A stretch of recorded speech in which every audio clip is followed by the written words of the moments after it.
I think singing is like very important part of Estonia.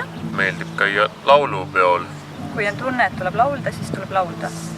Minu arvates võiks iga inimene laulda. See on viis, kuidas ennast loominguliselt väljendada ja ühtlasi stressi leevendaja. See annab nii kehale, mõistusele kui hingele. Ja ühtlasi treenib aju. Noored, mehed, meestepojad, Virumaa, Järvamaa, Võsud. See on teatraalne koor. Ja no mida hing võiks veel ihata? Meil on lavastajast dirigent. Huvitav repertuaar.